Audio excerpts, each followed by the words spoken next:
आज की कथा में हम श्रवण करेंगे उद्धव गीता में विभूति योग का वर्णन।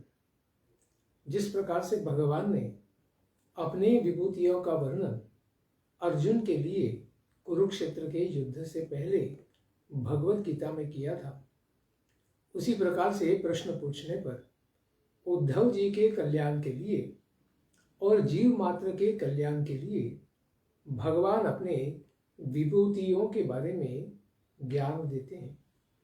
श्रीमद् भागवतम का 11 स्कंद अध्याय 16वां। उद्धव जी ने भगवान से कहा, हे भगवान, आप तो साक्षात परब्रह्म हैं। आप ही संसार के आदि और अंत से भी रहित हैं और आवरण रहित हैं। आप सभी पदार्थों की रक्षा भी करते हैं, उनकी स्थिति और संहार के भी कारण हैं। आप ऊंच नीच सभी प्राणियों के हृदय में परमात्मा रूप से सदा ही विराजमान हैं। किंतु जिन लोगों ने अपने मन और इंद्रियों को अपने वश में नहीं किया है, उन लोगों के लिए आप दुर्ज्ञेय हैं। आपकी इस प्रकार यथोचित उपासना तो ब्रह्मवेत्ता पुरुष ही करते हैं।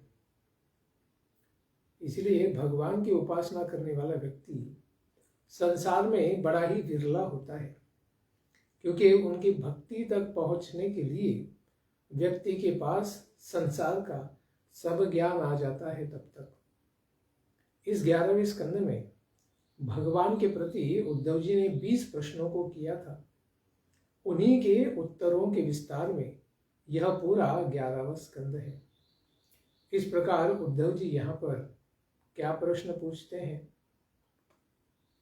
संसार में जो परम ऋषिगण हैं, वे भी आपके जिन जिन रूपों की भक्ति पूर्वक उपासना करते हैं और आपकी शरणागति को स्वीकार करते हैं, उसी के साथ उससे जिन जिन प्रकार की सिद्धियों को वे प्राप्त करते हैं, कृपा करके आप उसके बारे में मुझे बताइए। सभी प्राणियों के जीवनदाता भूत भावन श्री कृष्ण,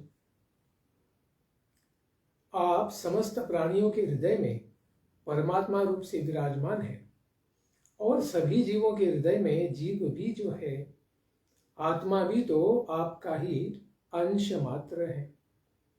आप उनमें अपने को गुप्त रखते हैं, क्योंकि परमात्मा उदासीन भाव रखते हैं, दर्शन नहीं देते हैं।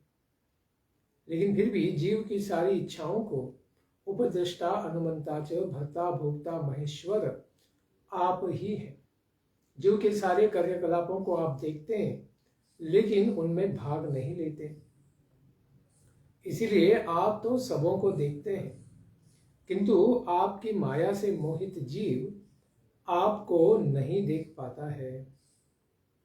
इसलिए हे महाविभूते, हे अचिंत्य ऐश्वर्य संपन्न प्रभु, इस पृथ्वी पर स्वर्गलोक में या फिर पाताल में तथा सारी 10 दिशाओं में आपकी शक्ति बड़ी ही विशेष संयोजित है।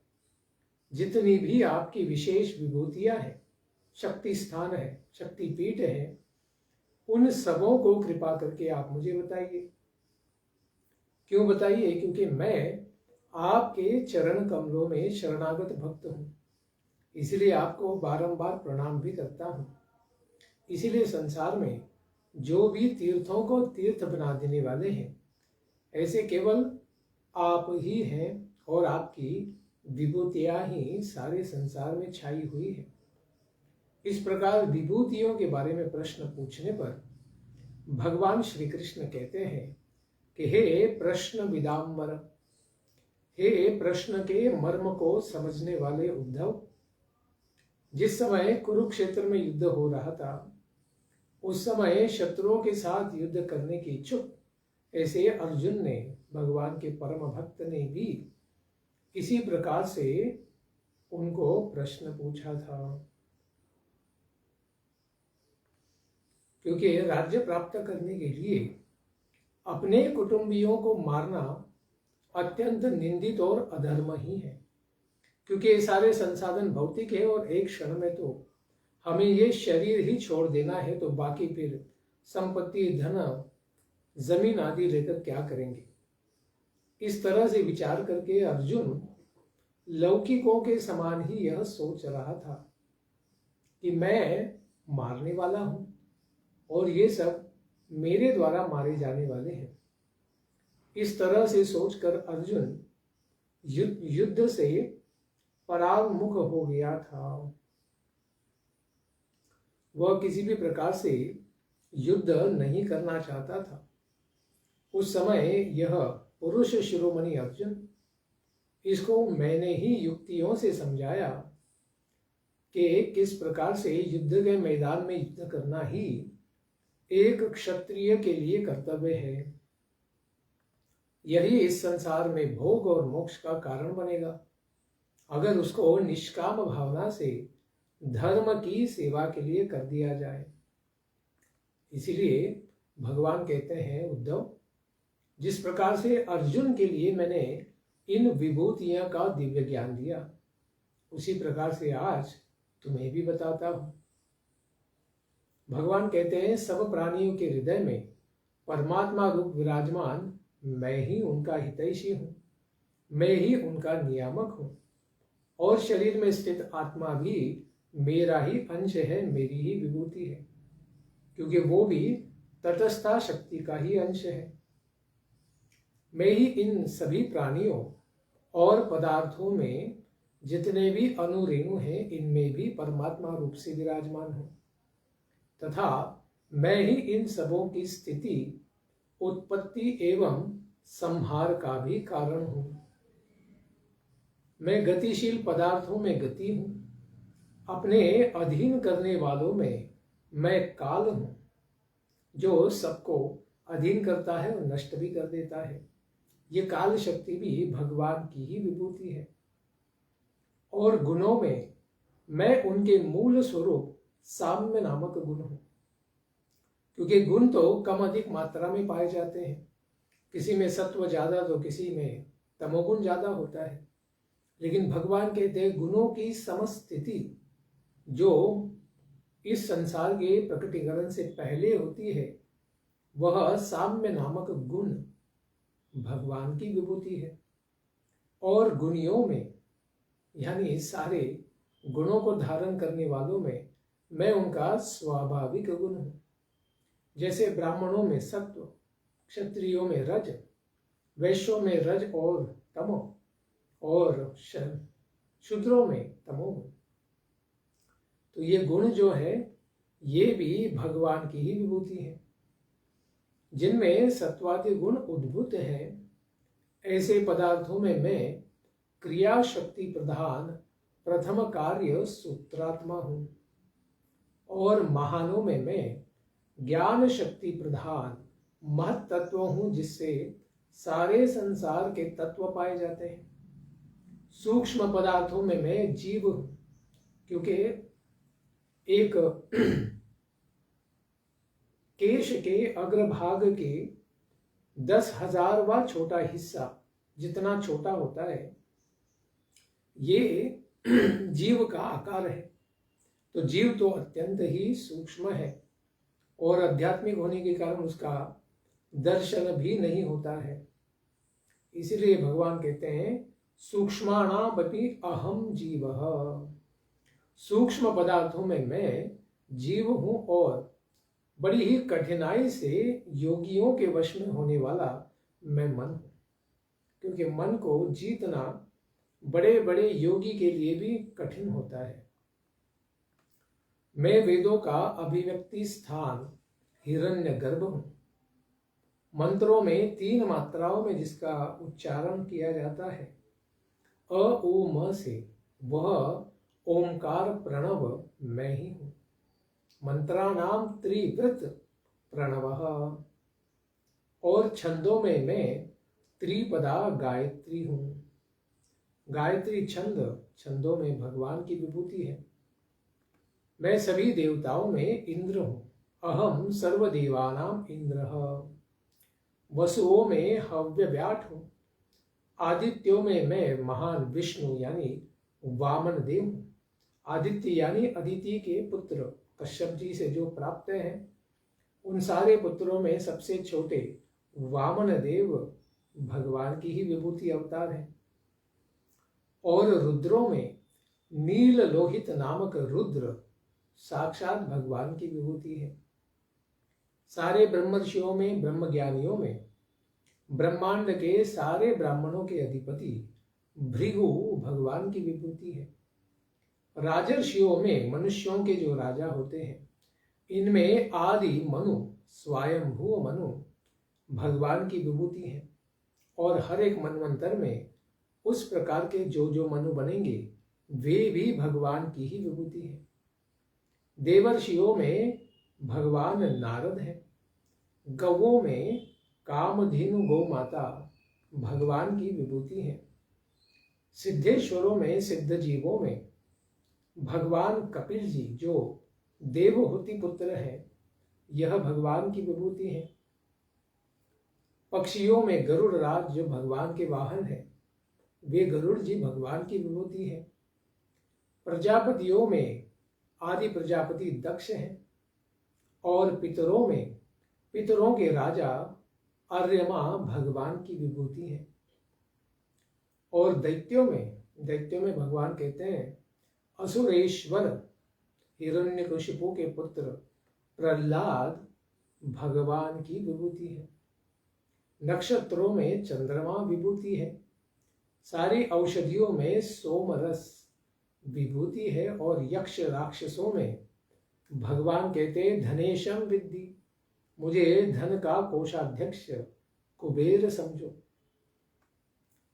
गजेंद्राणाम प्रभुम ऐरावतम, गजेंद्रों का स्वामी ऐरावत, यह सारे हाथियों में भगवान की विभूति है। जलचरों में स्वामी वरुण यानी जो सारे जल के स्रोतों के अधिपति हैं, वे भगवान की विभूति है। तपने और चमकने वालों में स्वामी भगवान सूर्य है, क्योंकि तेजस्वी वस्तुओं में सूर्य सबसे ज्यादा तेजस्वी है, वे ही भगवान की विभूति है। और मनुष्यों का स्वामी राजा होता है, इसीलिए भगवान कहते हैं कि मनुष्यों में मैं राजा हूं। सारे घोड़े जो हैं संसार में, अश्वों में जो समुद्र मंथन के बाद उत्पन्न हुआ था, वह उच्चैश्रवा घोड़ा क्या है? अश्व भगवान की विभूति है, जिसको बलि महाराज को दे दिया गया था। धातुओं में सबसे चमकने वाला और आज भी संसार में सबसे महंगा सोना जो है भगवान की विभूति है। और संयमताम, दंडधारियों में सब जीवों को, खास करके मनुष्यों को जो दंड देते हैं मृत्यु के पश्चात, अहम यमः, वे सूर्य पुत्र यमराज हैं। और सर्पों में वे सबसे लंबे और अद्भुत सर्प, जिनको समुद्र मंथन की लीला में रस्सी के रूप में उपयोग में लाया था, ऐसे महान वासुकी हैं, कद्रु के पुत्र। भगवान आगे कहते हैं अनग पाप रहित निष्पाप उद्धव, सब नागों में मैं सारे संसार का आधार अनंत शेष हूं। सिंह वाले और दांतों वालों में मैं सब जंगल के प्राणियों का राजा सिंह हूं। आश्रमों में सबसे उत्तम चतुर्थ श्रेणी का आश्रम संन्यास आश्रम हूं मैं। और वर्णों में सब वर्णों से श्रेष्ठ ब्राह्मण हूं मैं। तीर्थों में और नदियों में सब तीर्थों को और सारे तीनों लोकों को पवित्र करने वाली त्रिपदगा मैं गंगा हूं। और जलाशयों में सबसे बड़ा मैं समुद्र हूं। अस्त्र शस्त्रों में मैं धनुष हूं।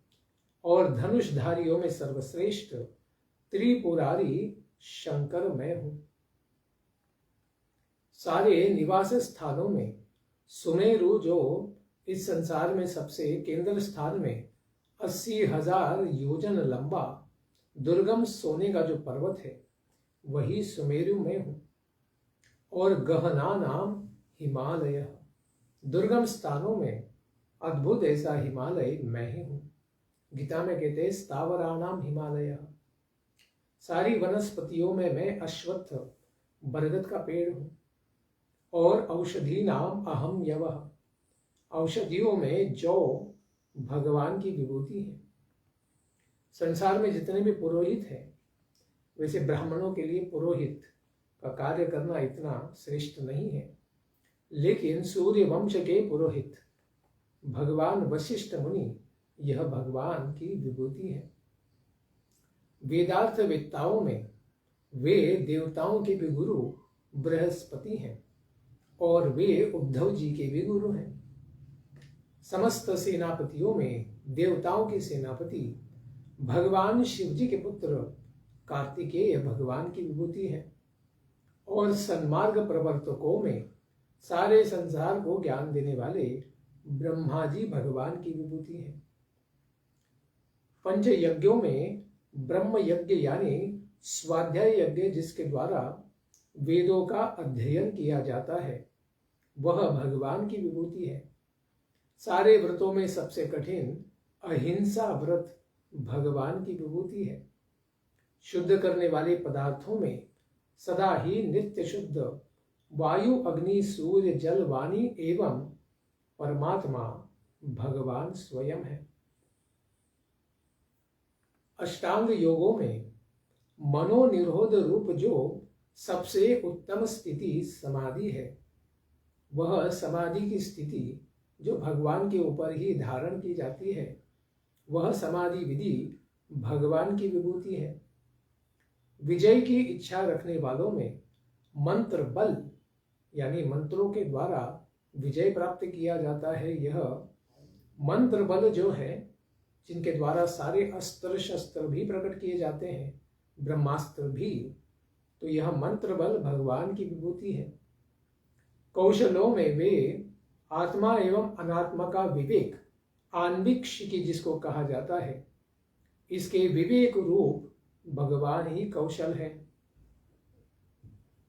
क्योंकि संसार में जब तक व्यक्ति इस भेद को नहीं समझेगा कि शरीर अनात्म वस्तु है और आत्मा ही आत्म वस्तु है, तब तक वह दिव्य ज्ञान प्राप्त नहीं किया है।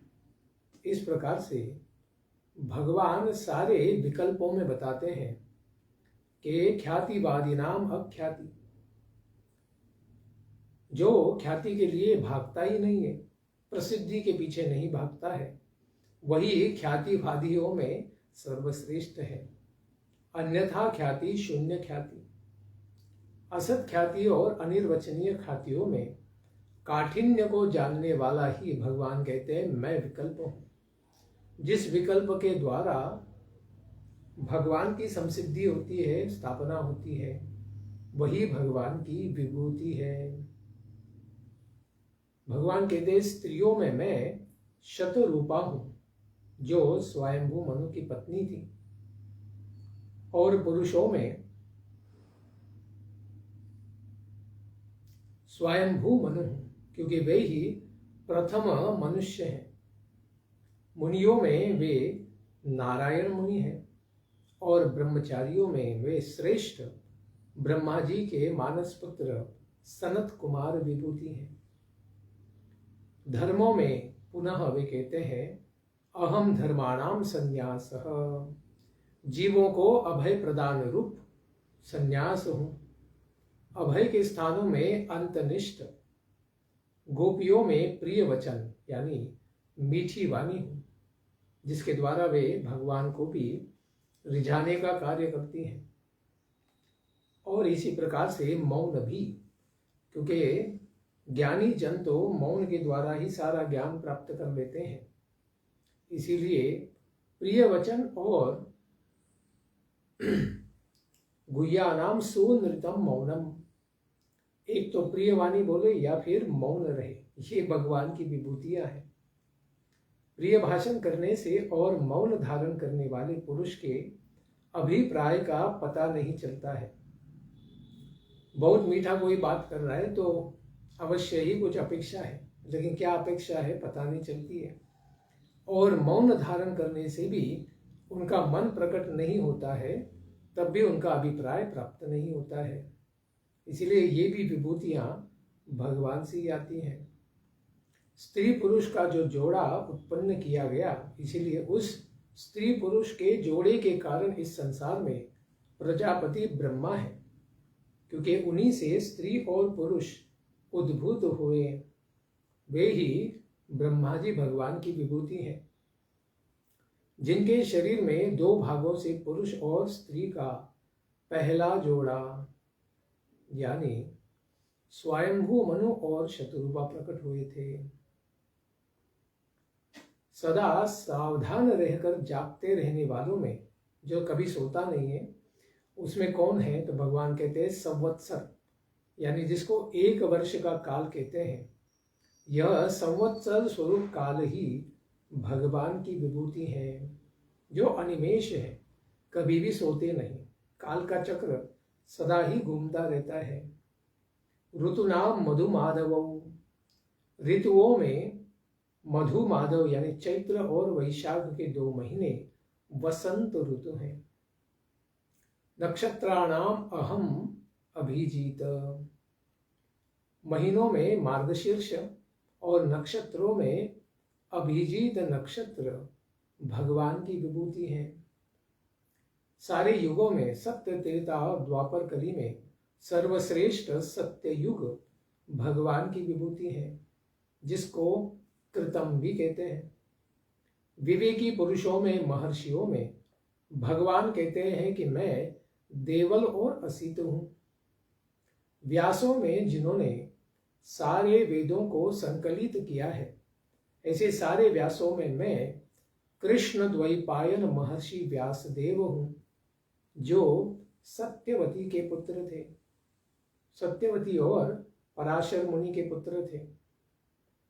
कवि नाम आत्मवान काव्य, सारे कवियों में दिव्य ज्ञानियों में मैं मनस्वी असुरों के गुरु शुक्राचार्य उषणा कवि हूं। अहम भगवताम वासुदेवः, सृष्टि उत्पत्ति में लय, प्राणियों के जन्म और मृत्यु तथा विद्या और अविद्या को जानने वाले सारे भगवान यानी विशिष्ट महापुरुषों में भगवान आदि जो चतुर्व्यूह है, उसमें भगवान वासुदेव हैं। और विशेष रूप से बताते हैं भागवतेषु तु त्वम, भागवत यानी भगवान के भक्त, भगवान के प्रेमी भक्तों में भगवान कहते हैं कि मैं प्रमुख उद्धव तुम ही हो। क्योंकि यहाँ पर भगवान का ज्ञान उद्धव जी प्राप्त कर रहे हैं और भगवान को अत्यंत प्रिय है, तो भक्तों में श्रेष्ठ उद्धव जी हैं, इस प्रकार से भगवान ने कहा। जैसे विभूति योग का वर्णन भगवान ने जब गीता में किया, तब उन्होंने कहा पांडवानाम अहम धनंजय, पांडवों में मैं श्रेष्ठ और प्रिय धनंजय यानी अर्जुन हूं। किम पुरुषों में भगवान हनुमान भगवान की विभूति है और विद्याधरों में सुदर्शन नामक विद्याधर भगवान की विभूति है। मैं रत्नों में पद्मराग हूं, ऐसा भगवान कहते हैं। सुंदर वस्तुओं में कमल की कली हूं। कुश की जातियों में मैं कुश की घास हूं, जिसकी चटैया और हर प्रकार की वस्तु यज्ञों में उपयोजित होती है, जिसको दर्भ जाति में उत्पन्न कुश कहते हैं। हविष्यों में मैं गोघृत हूं। तो हविष्य यानी जो जो पदार्थ यज्ञों में आहुति दिए जाते हैं, उनमें श्रेष्ठ देसी गौ माता का, वैदिक गौ माता का जो घी है, वही भगवान की विभूति है, न कि दूसरी विदेशी माताओं का। व्यापारियों में भगवान कहते हैं जो सब धन के लोलुप होते हैं, सब व्यापारियों में उनका मुख्य अर्थ साक्षात लक्ष्मी भगवान की विभूति है। छल कपट करने वाले लोगों में यानी सारे शकुनी आदि लोगों में भगवान कहते हैं श्रेष्ठ द्यूत क्रीड़ा ही मेरी विभूति है, जो सबको छल लेती है। तितुक्षियों में मैं तितिक्षा हूँ। सहिष्णु लोगों में मैं वही सहिष्णुता का गुण हूँ, और सात्विक पुरुषों में रहने वाला सत्वम अस्मि, वह सत्वगुण ही मेरी विभूति है। अहम बलवताम ओजः, सारे बलवानों में मैं जो बल दिखाने का जो उत्साह है, वह उत्साह रूपी पराक्रम ही मैं हूँ। भगवत भक्तों में मैं भक्ति युक्त निष्काम कर्म हूँ, जो सारे जीवों के कल्याण के लिए सदा ही कार्यान्वित रहते हैं। वैष्णवों के पूज्य वासुदेव, संकर्षण, प्रद्युम्न, अनिरुद्ध, नारायण, हयग्रीव, वराह, नरसिंह, ब्रह्मा, इन नव मूर्तियों में मैं प्रथम और श्रेष्ठ वासुदेव मूर्ति हूँ। गंधर्वों में मैं विश्वावसु हूँ, और अप्सराओं में मैं ब्रह्मा जी के ब्रह्मलोक में जो स्थित अत्यंत सुंदर अप्सरा है, वह पूर्व चित्ती मैं हूँ। पर्वतों में मैं स्थिरता, और पृथ्वी में मैं गंध तन्मात्रा हूँ। तो पृथ्वी जो है, इसमें विशेष तन्मात्रा है जो जल से भी विशेष है। जल में रस है, तो पृथ्वी में गंध है।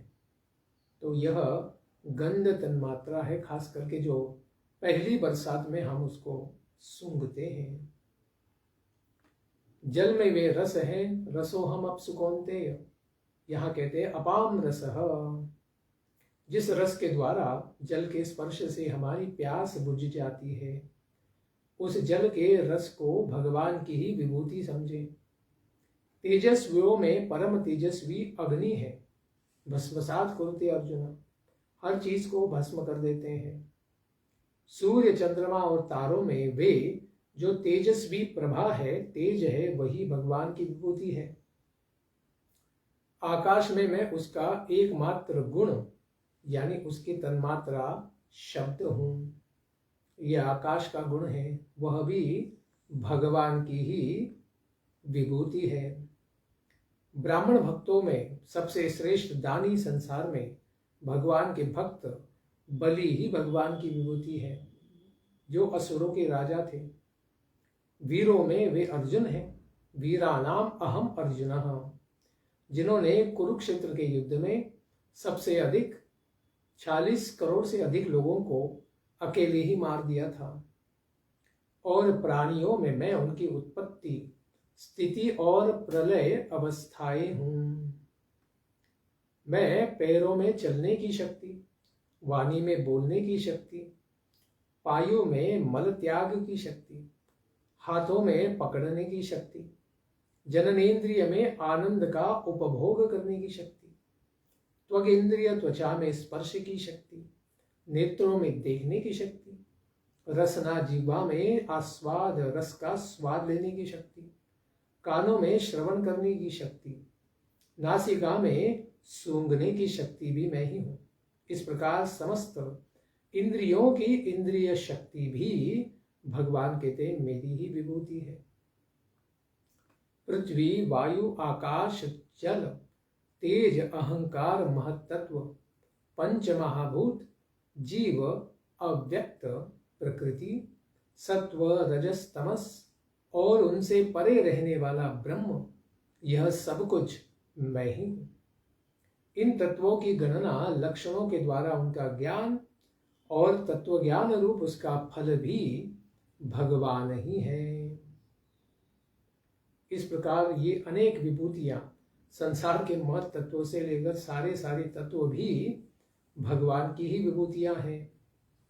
भगवान कहते हैं मैं ही ईश्वर हूं, मैं ही सूक्ष्म आत्मा रूप मेरा अंश, वह भी मेरी विभूति है।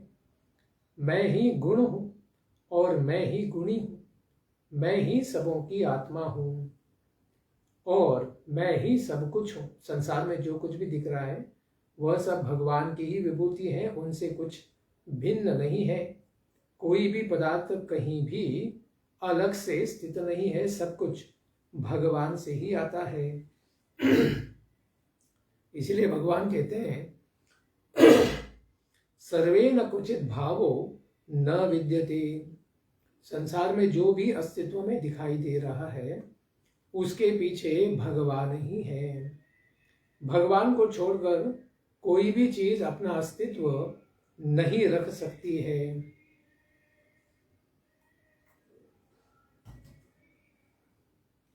भगवान कहते हैं यहां पर मैं अगर गिनूं तो पृथ्वी के परमाणुओं की भी गणना तो मैं कर सकता हूं। उसी तरह करोड़ों ब्रह्मांडों की सृष्टि करने वाले मेरी विभूतियों की गणना नहीं की जा सकती है।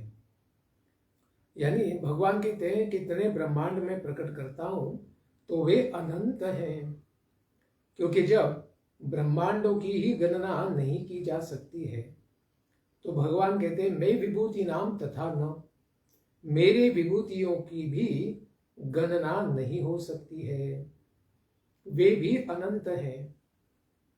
इसलिए भगवान तत्व रूप में बताते हैं कि यत्र यत्र तेजः, जिस जिस वस्तुओं में तुम तेज को देखो, श्री को देखो, कीर्ति को देखो, ऐश्वर्य को देखो, लज्जा को देखो, त्याग को देखो, सौंदर्य को देखो, सौभाग्य को देखो, पराक्रम को देखो, तितिक्षा सहिष्णुता को देखो, विज्ञान आदि श्रेष्ठ गुणों को देखोगे तो तुम्हें समझना चाहिए सह में अंशकः।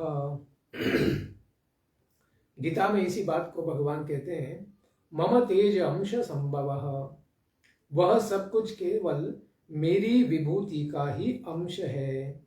इसी प्रकार से तुम उसका दर्शन करो। इसलिए किसी का द्वेष करने की आवश्यकता नहीं है।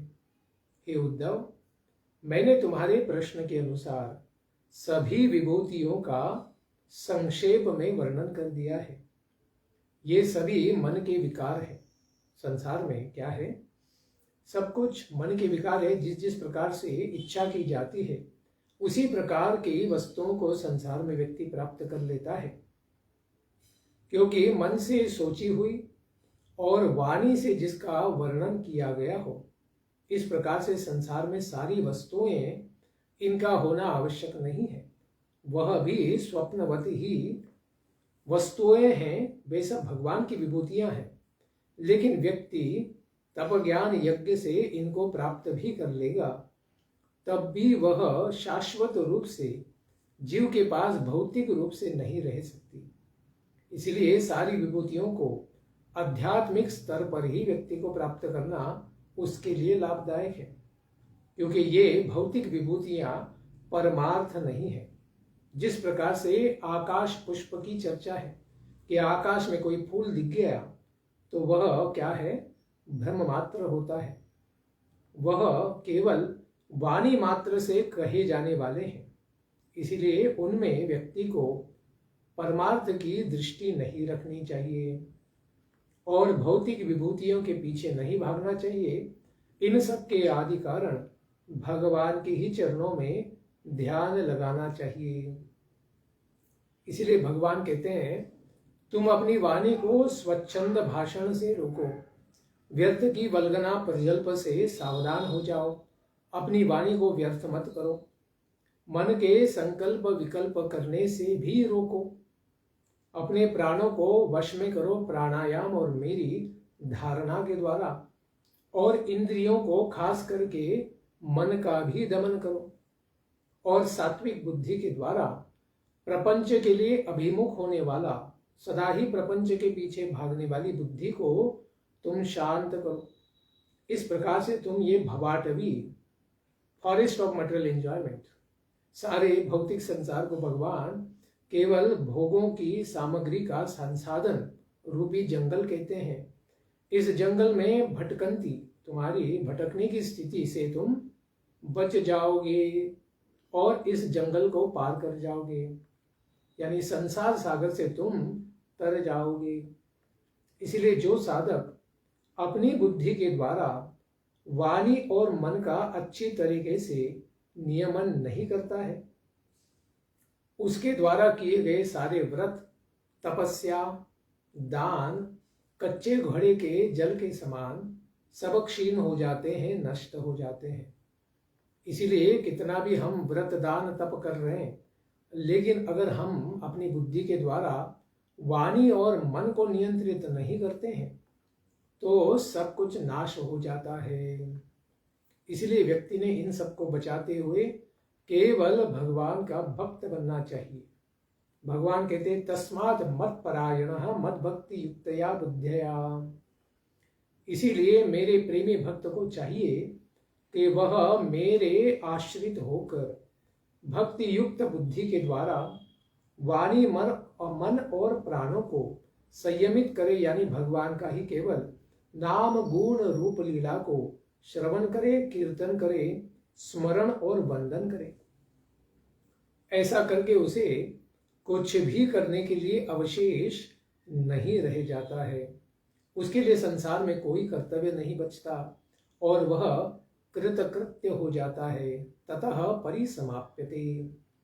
वह ज्ञान की, भक्ति की, योग की परिपूर्णता को प्राप्त कर जाएगा और संसार में इस शरीर को त्यागने के पश्चात भगवान के गोलोक धाम में सदा के लिए प्रवेश कर जाएगा। वहां से वापस यहाँ नहीं आएगा।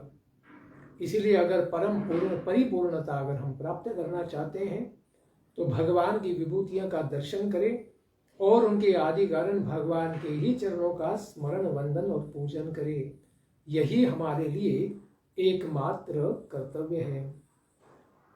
इसके पश्चात भगवान वर्णाश्रम धर्म का निरूपण करेंगे, जिसको हम श्रवण करेंगे आने वाले सत्र में। धन्यवाद। हरे कृष्ण।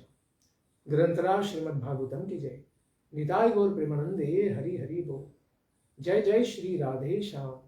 जय जय श्री वृंदावन धाम।